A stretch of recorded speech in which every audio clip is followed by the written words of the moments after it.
안녕하세요. 내리교회 김은규 목사입니다. 신혼 부부가 있다고 한번 가정해 봅시다.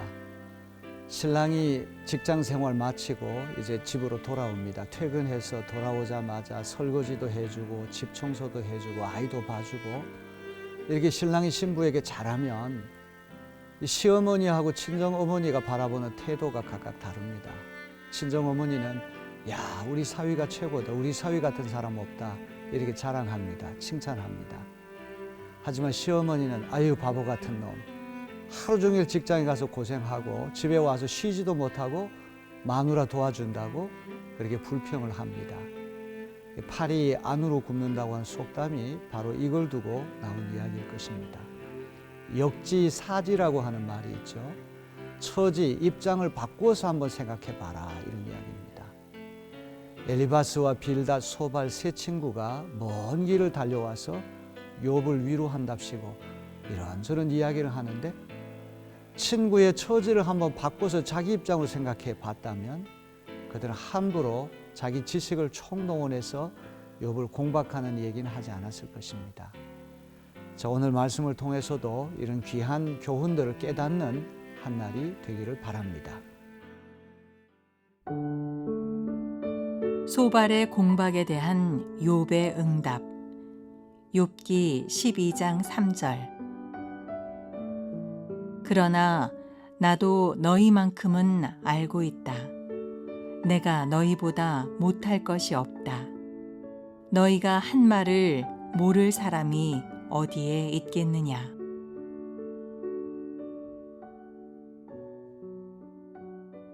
오늘은 욥기 12장, 13장, 14장 이 석 장에 걸쳐서 욥이 세 친구에 대한 그런 응답하는 말씀을 함께 묵상하려고 합니다.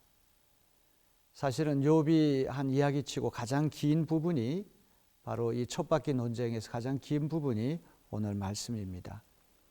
욥이 생각하기에 소발이나 또 나머지 두 친구 엘리바스나 빌닷이나 다 똑같은 사람들입니다.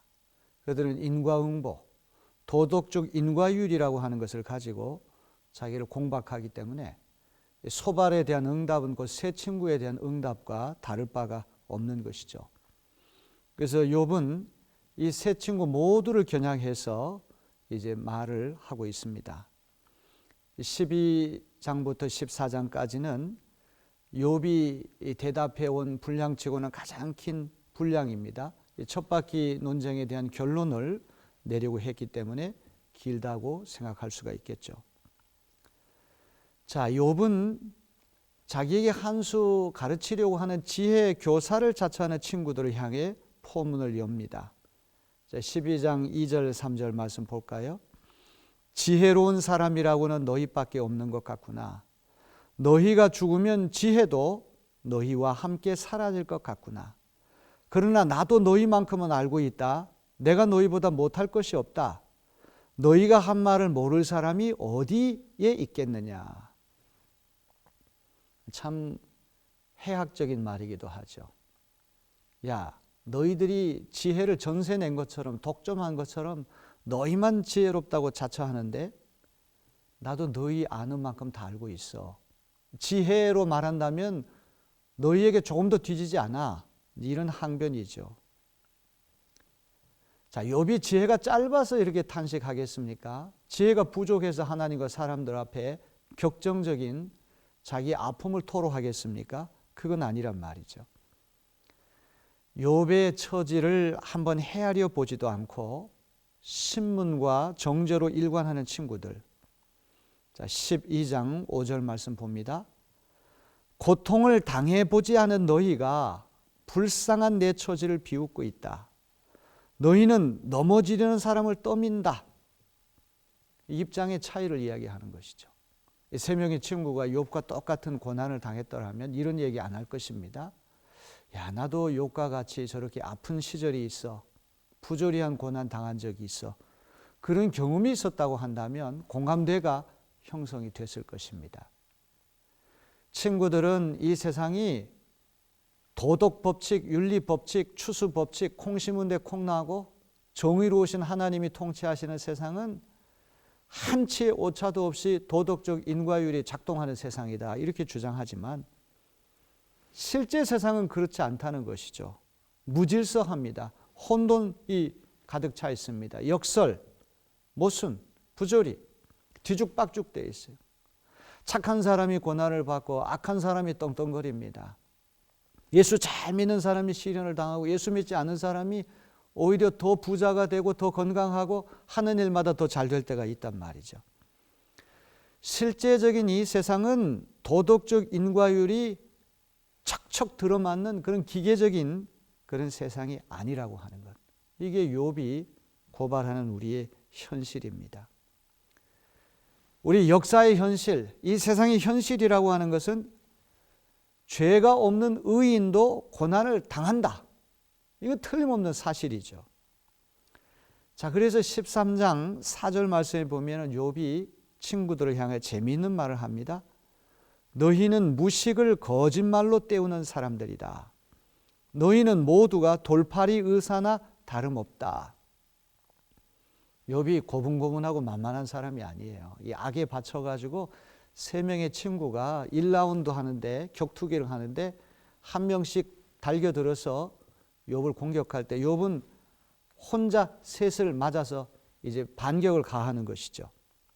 그러면서 너희는 돌팔이 의사와 똑같다 이런 말을 해요. 의과대학 말년차 인턴을 하는 수련의가 의과대학에서 배운 의료 지식을 총동원해가지고 희귀병을 앓는 환자를 고치는 형국 한번 생각해 보시기 바랍니다.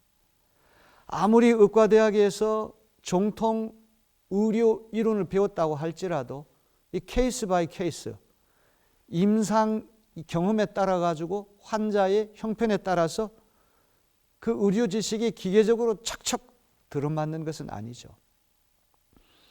유대인들이 계속 선조 때부터 전승되어져 내려오는 정통신학 지혜 전승이 있다고 할지라도 그것이 모든 사람에게 보편타당하게 다 작동하는 것은 아니란 말이죠. 희귀병을 앓는 환자에게 이 수련의가 의과대학에서 배운 지식만 가지고 그 환자를 고치겠다고 나서는 거, 이게 돌팔이 의사와 다를 바 없다는 것입니다. 그래서 욥은 뭐라고 이제 하소연을 하는고 하니 친구들의 충고에 귀를 기울일 것이 아니라 죽음을 무릅쓰고 하나님께 나아가 진실을 토로해야 되겠다. 13장 21절 보세요. 이제 2가지 기도를 드리는데 첫 번째 기도는 뭡니까? 나를 치시는 그 손을 거두어 주시고 제발 내가 이렇게 두려워 떨지 않게 해 주십시오. 13장 23절 내가 지은 죄가 무엇입니까? 내가 무슨 잘못을 저질렀습니까?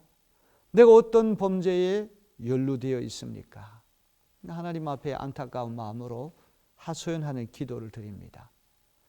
심지어 이 첫 바퀴 논쟁 1라운드 논쟁을 마치면서 욥은 차라리 수월이라고 하는 것은 무저갱, 사람이 죽으면 이제 들어가는 음부, 죽어서 가는 지하 세계를 수월이라고 그러는데 차라리 수월로 퇴행했으면 좋겠다 이런 말까지 합니다. 14장 13절을 보세요.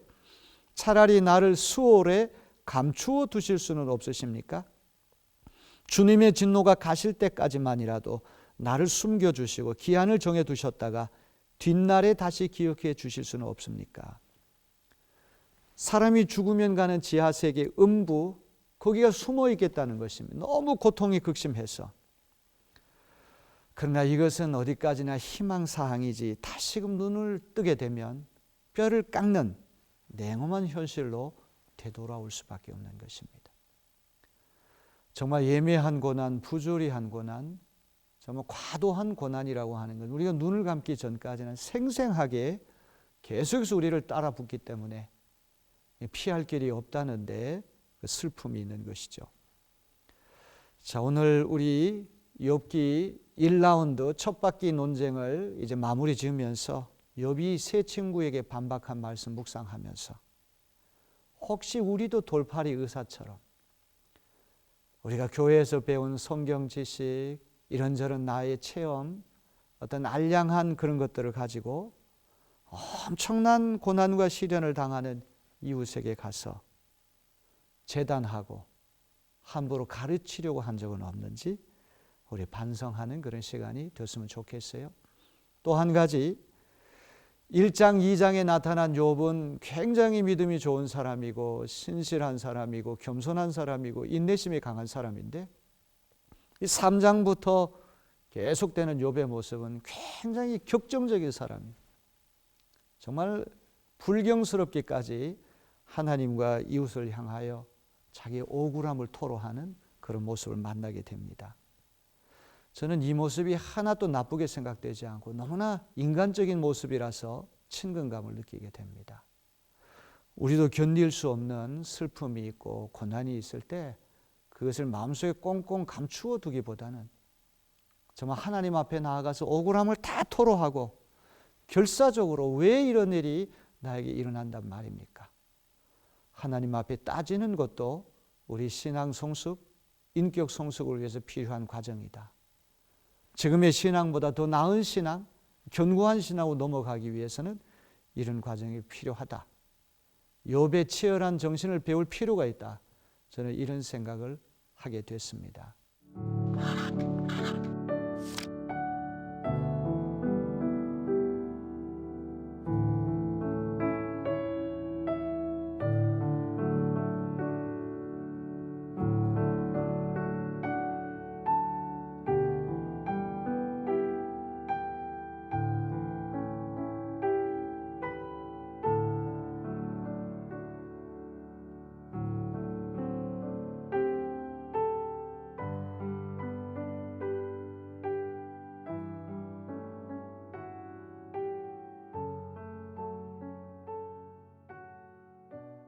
사랑과 은혜가 풍성하신 아버지 하나님, 새 친구가 찾아와서 욥을 위로한답시고 이런저런 말을 던졌을 때 이제 마무리로 이 첫 바퀴 논쟁을 끝나면서 욥이 했던 귀한 말씀들 잘 박힌 목과 같이 우리 마음에 새겨지게 도와주시옵소서.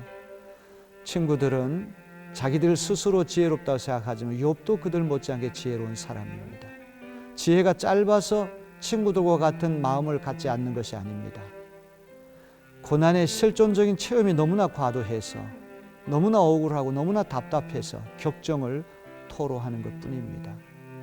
이런 의미에서 친구들은 의과대학에서 배운 이론만 가지고 희귀병을 앓는 환자를 고쳐보겠다고 나서는 돌팔이 의사와 다를 바 없다고 욥은 말하고 있습니다.